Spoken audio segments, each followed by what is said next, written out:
welcome to my channel, The Love Tita Heart, the channel for the non-stop followers of Alden and Maine, who will serve as voice for those who cannot express their feelings for Aldab. Kamusta po kayo mga ka-non-stop? Good day po sa inyong lahat. Bago po tayo tumungo sa kaganapan kay Alden and Maine, please subscribe and hit the notification bell para ma-notify po kayo sa mga bagong video na i-upload ko. Salamat po!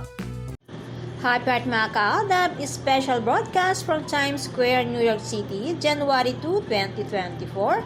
Alden Times Square Takeover. Hashtag Alden32 Infinity, Alden 2024 and beyond.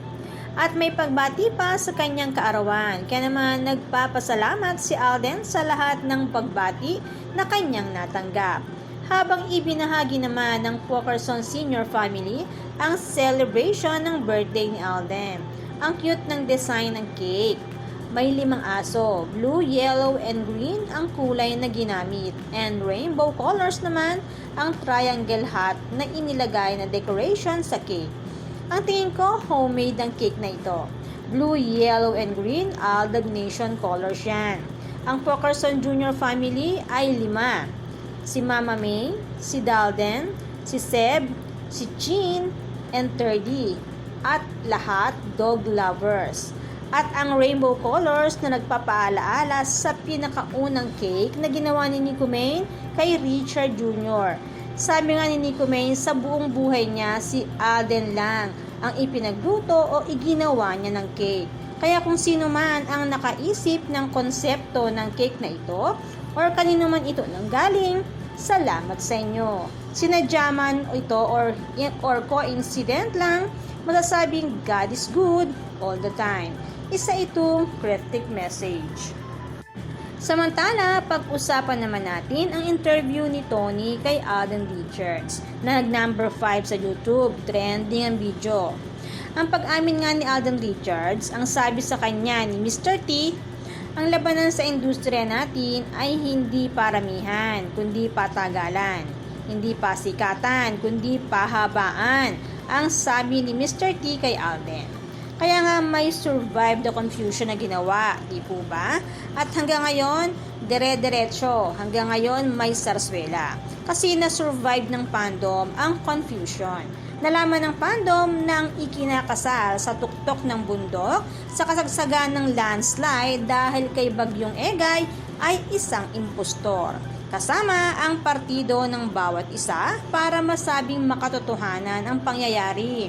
Nanimo ay gumawa ng isang short film na napakadali para sa kanila na gawin dahil may mga sarili silang production. Kaya nga, ika nga ng ating ka-admin na agaw ng fandom ang manibela sa Sarsuela Group Company.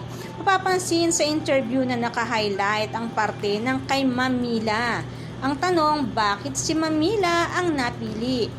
Marahil dahil si Ma'am ay famous at maraming pinanghahawakan na ebidensya at may nakatago pa na hindi pa pwedeng ilabas.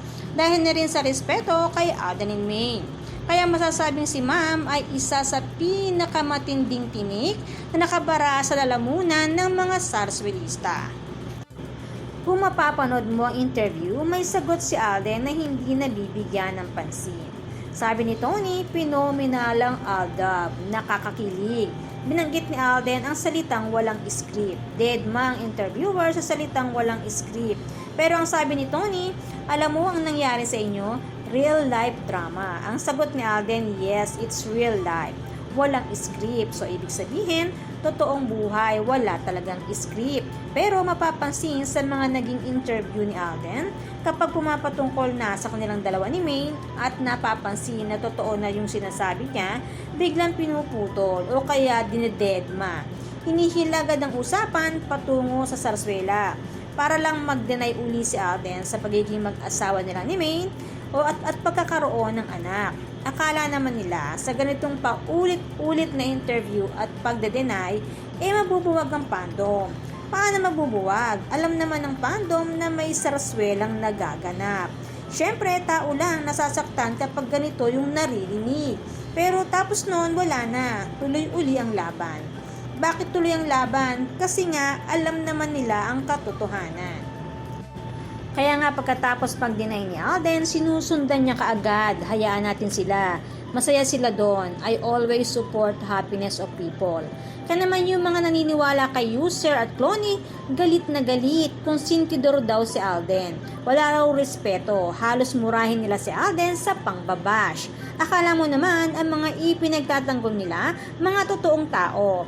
Ang fandom sumasama lang ang loob, pero never minura si Alden. At ang ipinaglalaban ng fandom ay ang mag-asawang Alden at ang totoong si Nico Menday Fulkerson.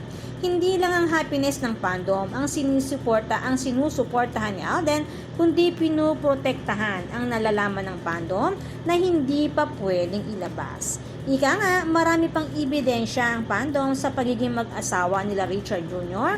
and Nico Menday Fulkerson. Pero dahil ang respeto ng fandom ay nasa mag-asawa pa rin, hindi nila yon inilalabas. Kaya naman si Alden ay may paminsan-minsang paglalabas ng singsing bilang ito ay tanda ng tahimik na laban. Kapag ganito, alam na ito ng mga tunay na Aldab Nation and true-blooded Aldab Nation. Kaya naman ng mga sarswelista ay hindi na naman malaman kung ano ang gagawin para mabuwag ang fandom. Kung tutuusin, tahimik na nga ang fandom. Naghihintay nga lang ng tamang panahon part 2, naghihintay ng milagrong project together ng dalawa. Ika nga, in God's perfect timing para sa dalawa. Manifesting, Aldab will be back. Tapos bigla, meron na naman ganitong interview with matching paggamit pa ng post ni Mamila. Ngayong promotion lang naman ng Family of Two. Ika nga ng ating ka-admin, ano ito? Punishment? Dahil isinuot ang ring na symbol of love and promise of marriage, o dahil tinanggap ang mga regalo para sa kids galing sa Aldab Nation, o natakot ang mga sarswelista dahil sa napakagwapong bata na habang nasa shooting, pinapaypayan ng PA ni Tisoy at gwardyado, o parang testing the water kasi tahimik ang fandom. Or pwedeng inunahan na nila ang mga ebidensya na pwedeng may makakita sa Fulkerson Jr. family habang nakabakasyon sa US. Kaya ngayon pa lang binabasag na naman nila ang fandom. Pero ika nga, sorry, hindi nyo kayang basagin ng fandom. Hindi kayang burahin ng interview ang katotohanan na matagal nang mag-asawa sila Alden and Maine at may mga anak na. Sa mga sarswelistang naghahangad ng pagbagsak ng fandom, sorry, ngayon lalo silang tumitibay. Ika nga, tuloy-tuloy ang laban, walang iwanan. Sila Alden and Maine ay biktima ng bulok na sistema ng industriya ng showbiz. Kaya naman ang fandom ay mananatili sa kanilang paninindigan para sa katotohanan. Ano't ano man ang mangyari, mananatiling buo ang fandom ng Aldab Nation and true-blooded Aldab Nation. Samantala, isa sa mga kaibigan ng ating ka-admin nagpa-picture sa sinasabing si Maine Cutie sa taping ng TAE at napatunayan, isa nga siyang ka-look-alike lang ni Maine. Kaya confirm po na si Cloney po ang lumalabas ngayon sa naturang show. Kaya naman, good vibes lang po tayo magka-non-stop. Salamat po sa lahat na nag-comments at sa lahat po ng buong pusong nagmamahal at sumusuporta kay Alden and Maine. Salamat po sa lahat ng subscribers. Shout out po sa inyong lahat. Thanks and God bless everyone! Salamat po sa lahat na nag-comment. Shout out po sa inyong lahat. Sorry po, hindi ko na po kayo iisa-isahin. Sobrang dami po ninyo. Patunay lamang po ito na talagang lumalakas lalo at sumisigla ang buong fandom sa ganitong pagkakataon. Salamat po sa inyong lahat. Aldab lang ang malakas. Hangad ko po ang magandang kalusugan para po sa inyong lahat. Salamat po Aldab Nation and true-blooded Aldab Nation. Thanks, stay safe, and God bless everyone!